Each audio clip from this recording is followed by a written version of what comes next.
సిరివెన్నెల సీతారామ శాస్త్రి గారితో మీ అనుబంధం ఎట్లా ఉండేది? చాలా సోదర భావంతో ఉండేవారండి. చాలా మంచి వ్యక్తి. నాకు కొంచెం పర్సనల్గా కూడా బాగా తెలుసు.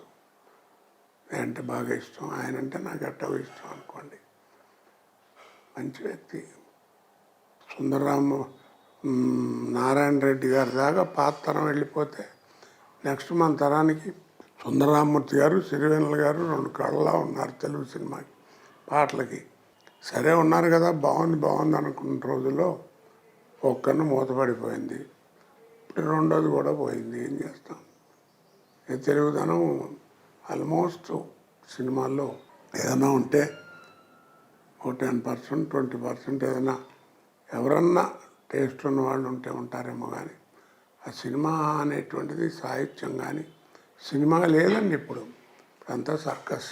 అర్థం పర్థం లేని పాటలు, అర్థం పర్థం లేని డ్యాన్సులతో కొంత మీరు చెప్పినట్టు సర్కస్ నడుస్తుంది సినీ ఇండస్ట్రీలో. మనం ఏం మాట్లాడలేమండి.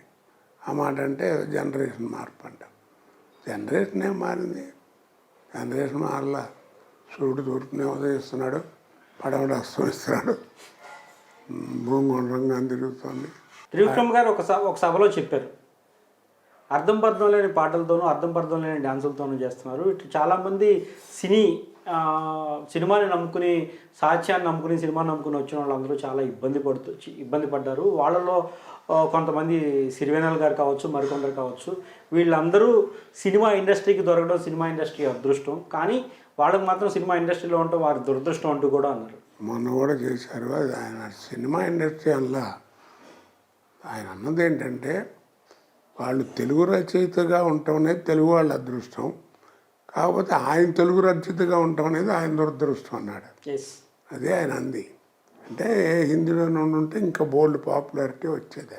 ఎందుకని తెలుగు రచయితలు కావచ్చు, లేకపోతే అట్లాంటి వాళ్ళని తెలుగు సాహిత్యాన్ని ఎందుకు గుర్తించలేకపోతుంది సినిమా ఇండస్ట్రీ? అట్టా ఉంది. దానికి ఏం చేస్తాం? ఇప్పుడు తెలుగు ఇందాక చెప్పాను కదా, 100 కోట్లు పెట్టి సినిమా తీసేవాడికి ఎంత వస్తే నీకు డబ్బులు వస్తాయి? నీకెంత ఆశ ఉంటుంది తీసిన వాళ్ళకి? కాబట్టి మనమే ఆలోచించుకుని చేసుకోవాలి. కాకపోతే నా అభిప్రాయం ఏంటంటే, ప్రభుత్వం కూడా, ఏ ప్రభుత్వమైనా ఉభయ రాష్ట్రాల్లో కూడా ఇది అనేది ఏంటంటే, ఏదో కొంచెం రాయితీలు అవి ఇస్తామంటున్నారు. దానికి ఏం చేయాలంటే, ఒక 7 కోట్లు ఎంతో ఒక ఫిక్స్ చేసి ఒక అమౌంట్, ఈ లోపల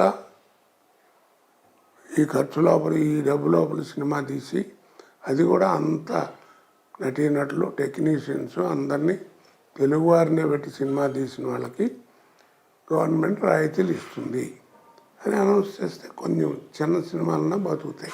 ప్రస్తుతం చిన్న సినిమాలు బతికే పరిస్థితి లేదని కూడా చిన్న నిర్మాతలు అందరూ కూడా గగ్గోలు పెడుతున్న పరిస్థితి ఉంది. అంటే అది వృత్తిగా పెట్టుకుని నమ్ముకుని బతుకుతున్నటువంటి వాళ్ళు ఇబ్బంది పడుతున్నారు. మరి ఊరికే ప్రతి వాళ్ళు మైక్ పట్టుకుని తెలుగు వాళ్ళని తెలుగు సినిమా అంటారు. మొత్తం హిందీ వాళ్ళని, తమిళ వాళ్ళని పెట్టి తెలుగు సినిమా అంటే ఏమిటి? అది వాళ్ళకి తెలియదా అండి? ఊరికే కబుర్లు. ఏదో ఒక పక్క వ్యాపారం చేసుకుంటూ ఒక పక్క ఇది మాట్లాడుతుంటే మనం ఏం చేస్తాము? చాలామంది దర్శక నిర్మాతలు చెప్తూ ఉంటారు, మేము ఇక్కడ తెలుగు వాళ్ళ, హిందీ వాళ్ళ, లేకపోతే మరొకళ్ళ, ఇంకొక లాంగ్వేజ్ సంబంధించిన వాళ్ళ అనే దానికి కంటే కూడా ఇక్కడ ప్రతిభ ప్రామాణికం, దాని ద్వారానే మేము సినిమాలు తీస్తాము, మాకు కూడా కమర్షియల్గా వైబుల్ అవుతుంది వాళ్ళతో సినిమాలు తీస్తే అంటూ ఉంటారు. అంటే ప్రతిభ అంటే తెలుగు వాళ్ళు లేదనా? ఇప్పుడు నేను నటులని మీకు తెలుసు కదా. 100% దానిలో డౌటే ఉంది. మరి ఎంతమంది ఉన్నారు ఈక్వల్గా? మరి అవతల నుంచి వచ్చిన వాళ్ళు చెప్పండి.